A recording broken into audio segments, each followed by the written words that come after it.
The smell of fresh paint clung to the air as the Thompson family stood at the entrance of their new home on Willow Lane. The tall, Victorian house towered before them with its ornate windows and stonework, weaving a Gothic charm that whispered of forgotten days. But as David, Clara, and their 5-year-old Lucy looked on, they only saw potential. Potential for new memories and a fresh start. "I still can't believe we got this place at such a steal," David mused, locking eyes with Clara. "Almost feels too good to be true." His wife shot him a half-hearted glare, a subtle plea not to jinx their newfound fortune. "Just remember what the realtor said about the woods," she replied. "No venturing after dark." Lucy, with her boundless curiosity, was already darting up the stairs when a soft thud stopped her in her tracks. "Mommy," she called out, holding an ancient-looking diary bound with a rusted lock. "Look what I found!" As David took the diary from her hands, his fingers brushed over the embossed leather, which pulsed oddly beneath his touch. "It's an old house," he murmured, more to himself than anyone else. Must have belonged to a previous tenant. That night, after a long day of unpacking, David laid in bed, the weight of the diary pressing against his palm. The dreams that overtook him were neither gentle nor kind. He saw the woods, darker than the deepest abyss. Silhouettes of hooded figures danced around a flame, chanting in a tongue he couldn't understand.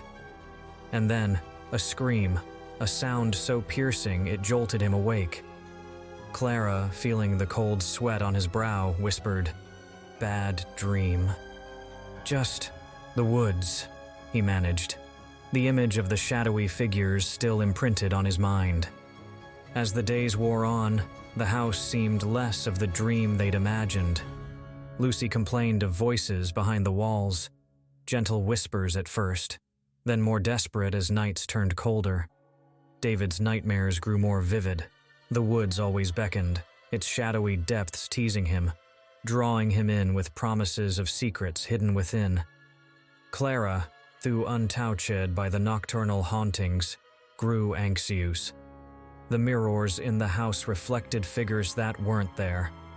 The once comforting fireplace often sparked and ragged with an unseen fury.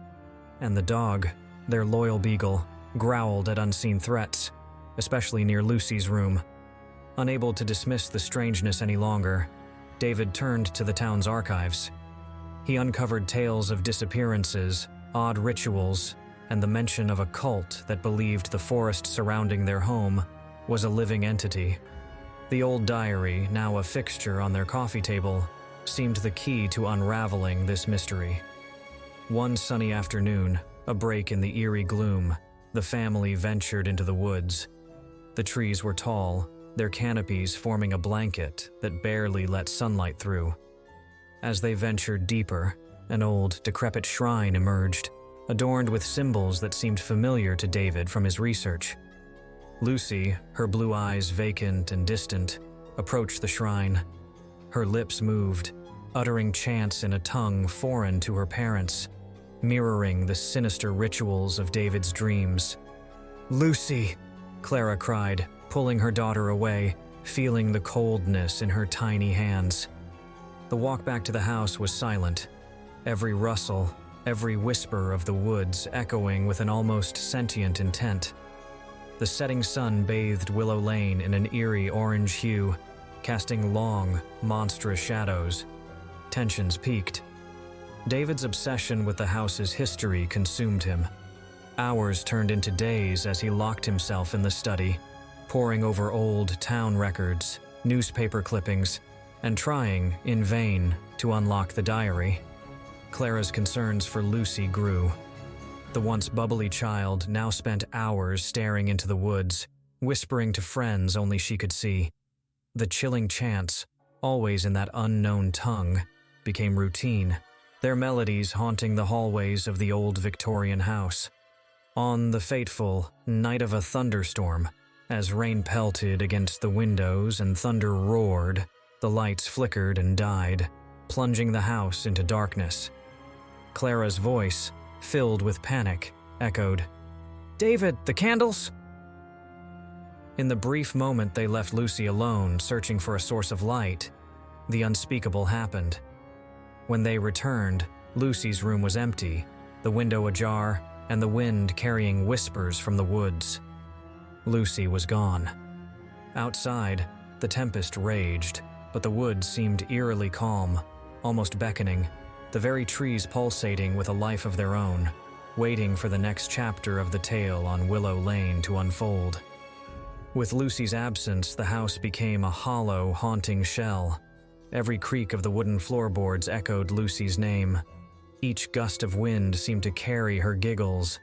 But as the night deepened, David and Clara, driven by a desperate resolve, grabbed torches and ventured into the tempest, heading straight for the woods. The woods felt alive, almost sentient. Branches snatched at their clothes, and the ground below felt like it was breathing, pulsating in tandem with their own frantic heartbeats. The wind carried distorted lullabies, songs from another time, another place, yet oddly familiar. The shrine. The memory hit David like a sledgehammer. They had to find the shrine, but the woods, which seemed so straightforward in daylight, now morphed into a labyrinthine maze of shadows and misleading trails. As they trudged deeper, they began to hear them, faint cries, almost childlike, echoing from different directions. "Lucy!" Clara screamed, her voice choked with despair. But the cries only grew more distant, replaced by an insidious laughter that danced from tree to tree. Hours felt like days. Their torches grew dim, the darkness around them thickening. Just when hope seemed lost, the dilapidated shrine emerged before them, bathed in a sickly green luminescence. Hooded figures moved around it, their chants echoing the very same Lucy had unknowingly mimicked. Horrified, David and Clara watched as Lucy, in a trance, was led to the center of the shrine. Her tiny form contrasted starkly against the looming hooded figures. Above her, suspended in air, the old diary from their house levitated, its pages flipping wildly. One of the figures, distinguishable by the crimson insignia on its hood, approached Lucy. "The last of the lineage," it hissed, its voice like the grinding of stones. "The woods demand a tribute." David, fueled by a father's rage, lunged at the figure. But as he did, the forest floor seemed to come alive, roots and vines snaking up his legs, pulling him down, choking his cries. Clara, paralyzed by terror, could only watch as the woods claimed her family. The crimson-hooded figure began a new chant, and the woods responded. The trees swayed in a grotesque dance, and the very air seemed to shimmer. From the ground around the shrine, apparitions began to rise. They were the lost souls of Willow Lane, countless children, their eyes void of life, all ensnared by the wood's malevolent pull across the centuries. Lucy's eyes, however, flickered with defiance. The chants grew frenzied, the air crackling with anticipation. Just when the ritual seemed to reach its peak, a blinding light emanated from the diary. The hooded figures recoiled, their chants turning into screams of agony. David, freed from the forest's grasp, grabbed Clara and Lucy, and they fled. The woods, once a living nightmare, now stood silent, as if watching, waiting. They reached their home, the once magnificent Victorian mansion now feeling more like a tomb. Packing their essentials, the Thompsons fled Willow Lane, vowing never to return. But the town remembers. To this day, children are warned to never venture into the woods after dark. For when the moon is full and the wind is just right, you can still hear the chants, the cries, and the sinister laughter of the hooded figures, forever bound to the cursed woods of Willow Lane. Harrow's Bay wasn't just any town. It was a pulsating scar on the landscape, bearing the weight of a history so dark that even daylight seemed reluctant to touch it. The towering lighthouse, which stood on the cliffs, had seen countless sunsets, but concealed secrets darker than any shadow. Victor, a historian with an insatiable appetite for mysteries, never anticipated that his life would forever change upon inheriting the lighthouse from his enigmatic Uncle Leonard. The property came with a single, ominous condition: safeguard it, but never after dusk. Ignoring local warnings, Victor relocated to Harrow's Bay. By day, the town was as ordinary as any, but as night descended, Victor felt an inexplicable chill, like 1,000 cold fingers caressing his spine. Within his new home, Victor discovered his uncle's study. Room walls bore maritime charts, cryptic symbols, and arcane artifacts, but the centerpiece was a time-worn diary. It chronicled decades of Leonard's life, particularly his increasing obsession with the nightly lament that wafted from the deep, a haunting chorus of the damned, growing louder with each passing night.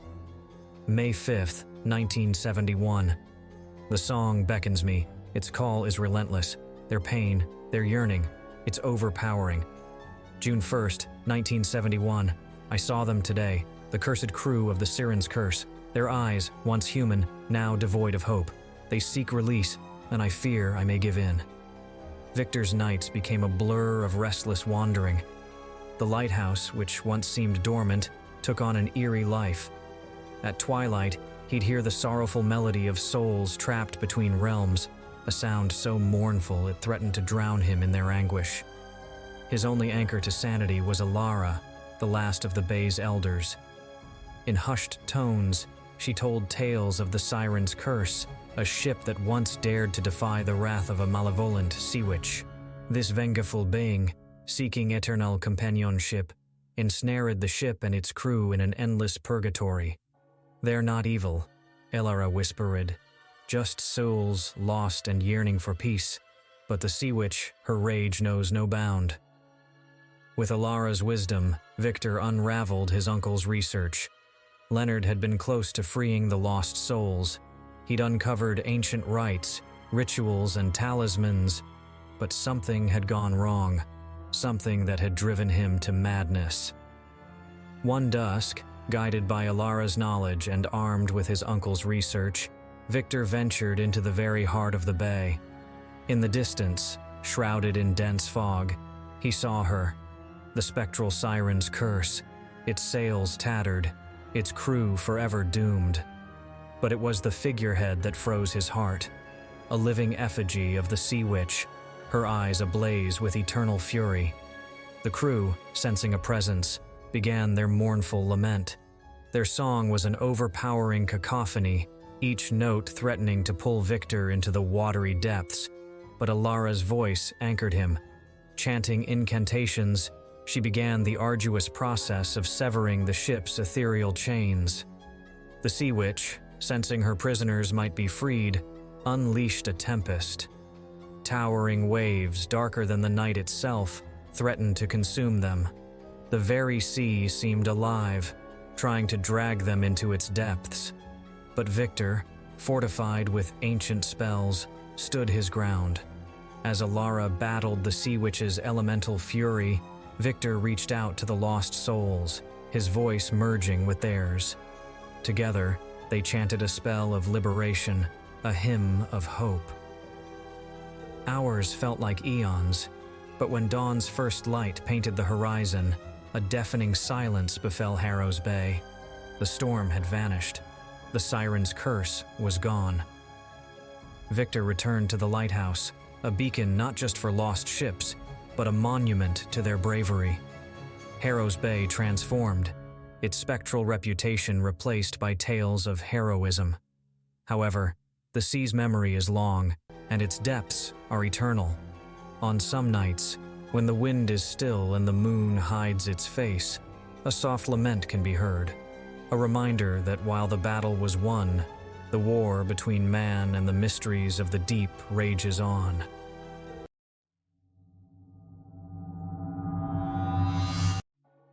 The evening sky bled red as it gave way to the onset of night. Max gripped the steering wheel, his knuckles white against the leather.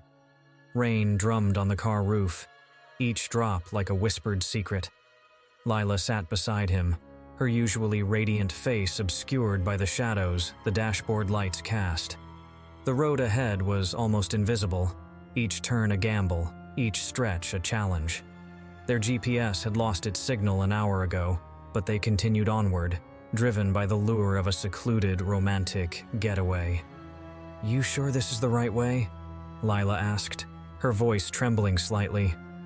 She tried to sound casual, but Max could sense her unease. "It's the route the GPS gave us," Max replied, squinting against the relentless downpour. "We should be close." A flicker of lightning illuminated a faded sign. Bramblewood Lane. That wasn't the name they had been given. They were supposed to be on Maple Retreat. The tension in the car grew palpable. "Let's turn around," Lila whispered, her voice barely audible over the rain. But before Max could respond, the car's headlights caught the silhouette of a towering house. It wasn't the quaint wooden cabin they had booked. Instead, it was an old colonial-style mansion, its once grand facade now consumed by overgrown vines and years of neglect. The windows were dark, save for a dim flicker in the highest room. "We can't stay out in this storm," Max said, pulling up the car's driveway. The gravel crunched under the tires as if protesting their arrival. The rain was torrential, and they sprinted to the front door, seeking shelter. With a surprising ease, the door creaked open, revealing a grand, decaying entrance hall. Lila clutched Max's arm, her fingers digging into his flesh. The house was an eerie museum of a bygone era. Portraits lined the walls, their eyes seeming to shift and follow as the couple passed. Lila felt a growing sense of dread, like they were intruders in a world that was not theirs. They stumbled into a large dining room, dominated by a vast, ornate mirror. As they looked into it, their reflections seemed off. The Max and Lila staring back were older, their faces lined with despair. And then Lila saw it. A note on the dining table, yellowed with age. It read, "Visitors are always welcome, but not always allowed to leave." The writing was ornate, each letter carefully crafted, yet there was an urgency to it, as if the writer had been desperate to convey a warning. Max tried to make light of the situation. "Looks like we've stumbled into a local haunted house attraction," he joked, trying to mask his own growing fear. Lila wasn't convinced. "Max, there's something deeply wrong with this place," she murmured, her voice quivering. The walls seemed to pulse with a silent, watchful energy. As night enveloped the mansion, they sought refuge in a dusty bedroom. The four-poster bed, though old, looked strangely inviting. Yet, as they settled in, strange noises echoed through the mansion. The soft creak of footsteps, distant murmurs, and the far-off tune of a music box. Max decided to investigate, leaving Lila alone. She clutched the blanket, her heart racing. Every creak, every gust of wind sent her imagination spiraling into dark fantasies. When Max returned, his face was ashen. "There's a door," he whispered. "It leads to the basement, but it's locked." His voice cracked with an emotion Lila had never heard from him before. Pure, unbridled fear. They tried to sleep, to find some escape from the oppressive atmosphere, but rest was elusive. And then, as Lila drifted into a fitful slumber, she felt it. A cold, clammy hand grazing her cheek. She bolted upright, eyes wide with terror. The room was empty. Max pulled her close, trying to offer comfort. "It's just our imaginations playing tricks," he whispered, though he sounded as if he was trying to convince himself more than Lila. But as dawn remained frustratingly out of reach, the chilling realization settled over the couple. They weren't alone in the house. The mansion held secrets, ones that now seemed intent on ensnaring Max and Lila in their haunting grip. The first chapter of their romantic getaway had turned into a nightmarish descent into the unknown. The mansion had welcomed them, but whether it would ever let them go was a terror they were yet to face. The dawn should have brought relief, a break from the relentless terror of the night, but the sun's rays refused to pierce the heavy storm clouds that had ensnared the mansion. The darkness inside was almost tangible, wrapping itself around Max and Lila like a shroud. In the weak morning light, the house's mysteries deepened. The intricate wallpaper in the hallways seemed to shift and whisper, revealing ghostly figures trapped in eternal torment. The wooden floors groaned with every step, as though they were crying out in pain. But it was the basement door that continued to draw their attention, its padlocked entrance a chilling enigma. The rusted metal seemed to pulsate, beckoning them closer, urging them to discover its secrets. "I think we should leave," Lila whispered, her voice hoarse from a sleepless night. But Max, with a newfound determination, replied, "Not until we figure out what's going on here." Lila watched with a sinking heart as Max rummaged through a drawer, eventually producing an old, tarnished key. It fit the basement door's padlock with an eerie perfection.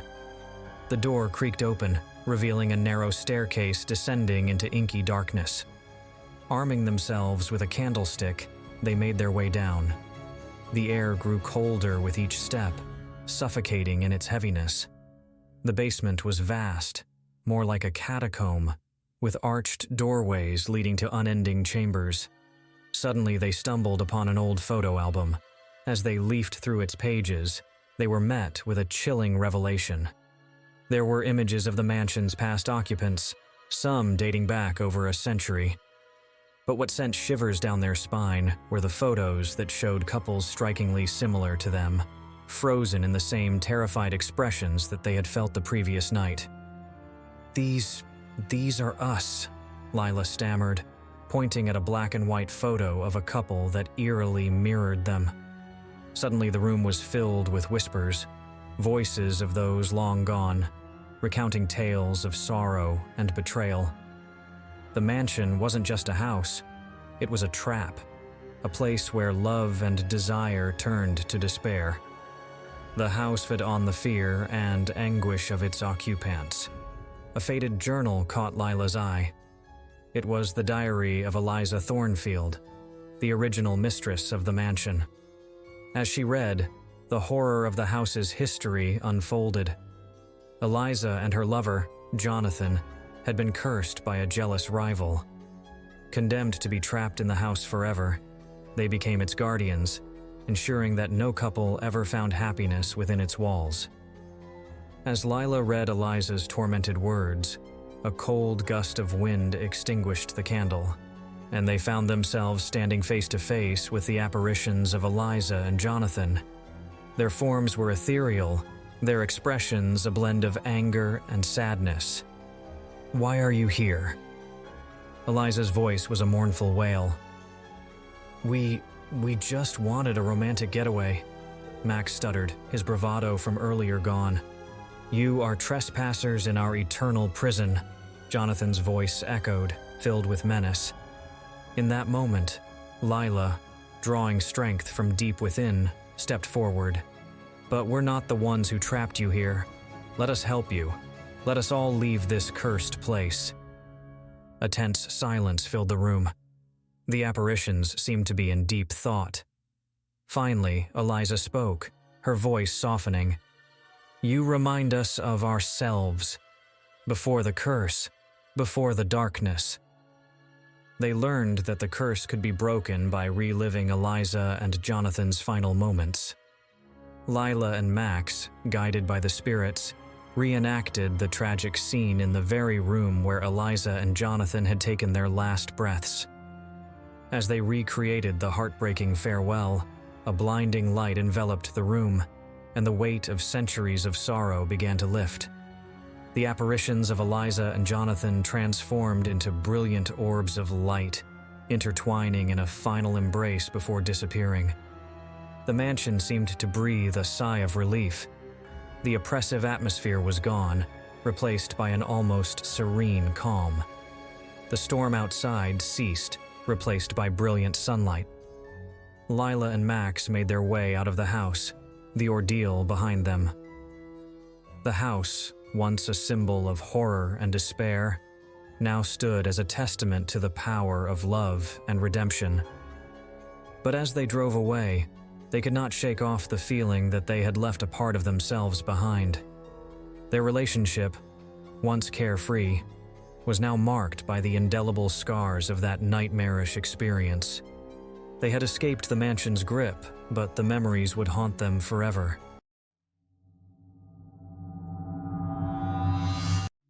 The sterile walls of the asylum echoed with hushed murmurs, creating an eerie ambiance. Hidden in shadows, a lanky figure stood pressed against the cold, rough surface, eyes wild and feverish.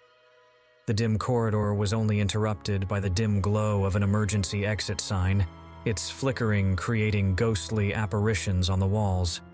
"Freedom," the figure whispered, lips barely moving, voice dripping with malice.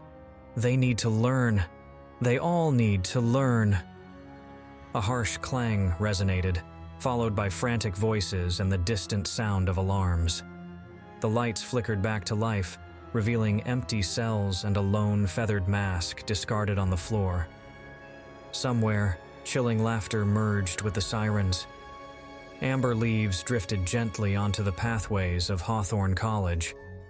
The small campus was abuzz with life, students exchanging notes, laughter, and gossip about the upcoming events. Above all, there was palpable excitement for the renowned Professor Dr. Everett's lecture on criminal psychology. Rachel, a second-year psychology major, hurried towards the main lecture hall. The hall was packed, students jostling for a better view as Dr. Everett took the stage. His charisma was palpable, but beneath the scholarly demeanor, a touch of madness glinted in his eyes. "As we delve into the abyss of the human mind," he began, "we come across minds so twisted, they challenge our very understanding of sanity." The room grew silent, each student hanging on his every word.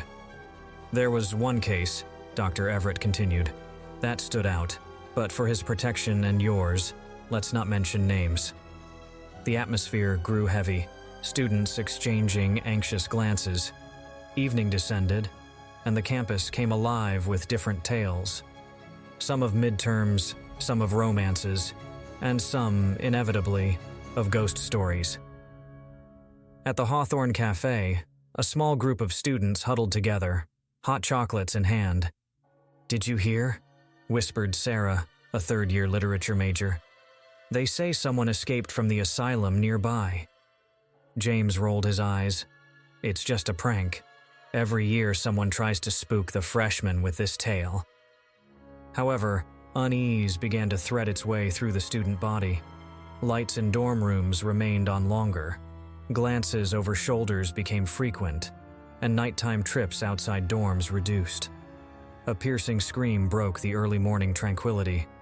Students rushed out to find Jenna, a freshman, shaking uncontrollably, pointing towards the woods bordering the dormitories. "I saw him," she stammered, wild eyes, whispering about lessons. Campus security was alerted. Patrols were increased, but no trace of any intruder was found. Most dismissed Jenna's experience as an overactive imagination, a result of the ghost stories the night before. But not Dr. Everett. The incident seemed to deeply disturb him. In the privacy of his office, surrounded by stacks of old patient files, he dug into his notes, reliving sessions that seemed eerily similar. With every page turned, a growing sense of dread consumed him. As days passed, the campus slipped into an unsettling routine. Items mysteriously vanished from rooms. Photographs, keepsakes, even pieces of clothing. The lost and found box overflowed. Whispers echoed late at night, though no source was ever found. One evening, as Rachel and her friend Clara made their way back from the library, a chilling wind made the trees rustle ominously. The path ahead seemed darker, the streetlights casting long, foreboding shadows. Both quickened their pace, but then a cold voice drifted from the shadows. "Did you think it would be easy? The lesson has just begun." The girls sprinted, not stopping until they reached the safety of their dormitory, their breath ragged, their hearts pounding uncontrollably. The rumors reached a fever pitch. The college was abuzz with whispered tales of the mysterious escapee. "He's back for revenge," one claimed. "He was wrongly institutionalized," said another. Fear became the college's constant companion. Dr. Everett, consumed by his research, finally decided to confide in a small group of students, including Rachel and Clara. In the dim light of his office, surrounded by walls of books and papers, he spoke of the unnamed patient, a genius with a vendetta against the world and a penchant for psychological torment. He revealed that the patient had once been a student at Hawthorne College and believed he'd been wronged by his peers and professors. The air grew cold, and the weight of the revelation sank in. The morning brought a grisly discovery. Pinned to the main college board, a note scrawled in hurried, jagged writing. "You think you know fear? The lesson has just begun." The message was clear.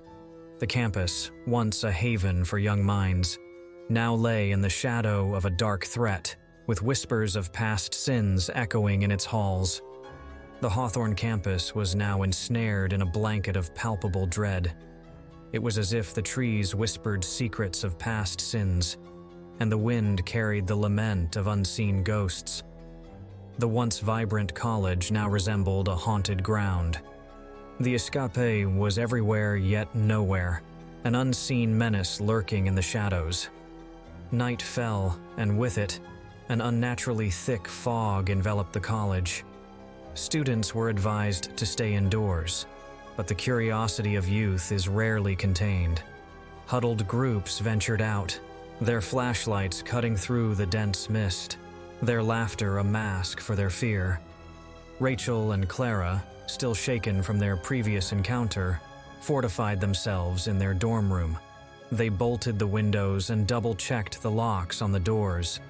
The room was bathed in the glow of multiple lamps, casting away any lurking shadows. They weren't taking any chances. Dr. Everett, however, was on a mission. He believed that confronting the escapee was the only way to put an end to the nightmare. Delving deep into his notes, he identified places on campus where the patient had experienced traumatic events, hoping these would offer a clue. Midnight approached.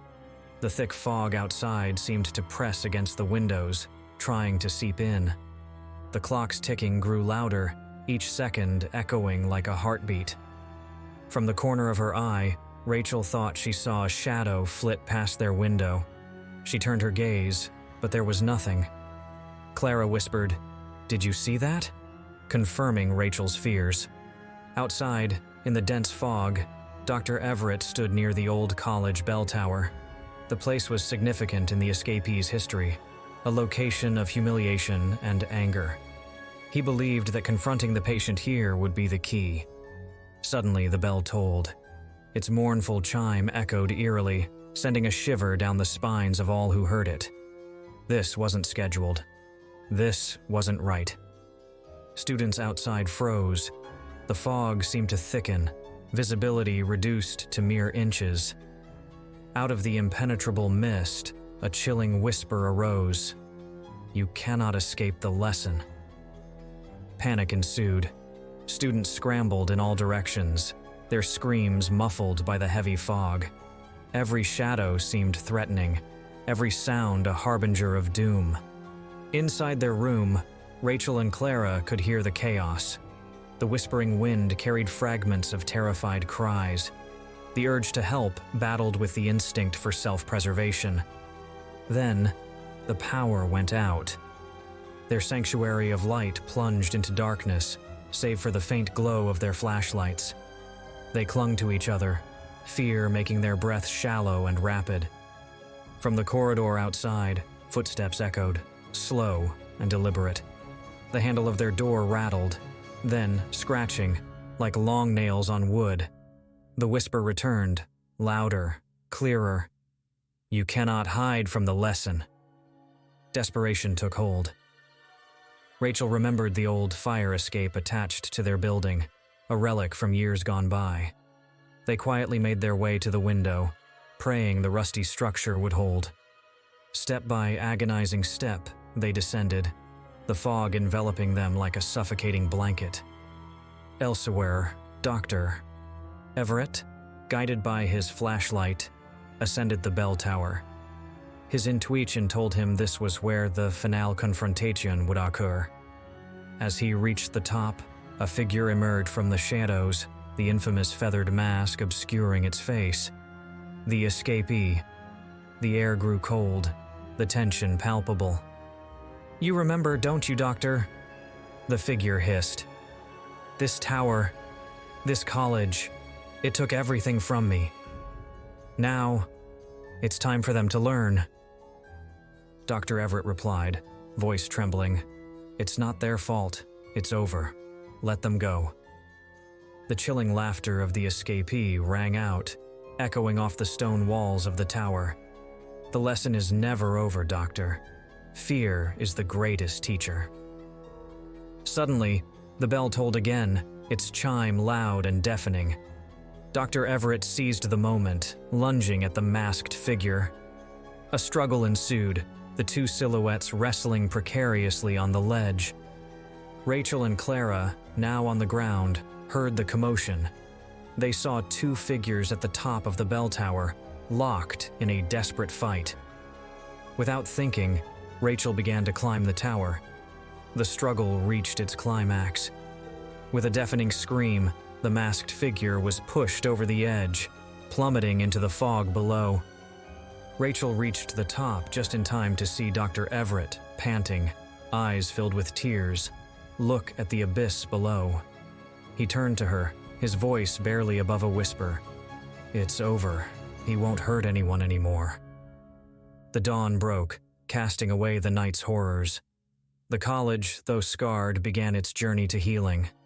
The whispers in the halls faded, replaced by stories of bravery and survival. But every student knew that some lessons, especially those taught by fear, would never be forgotten.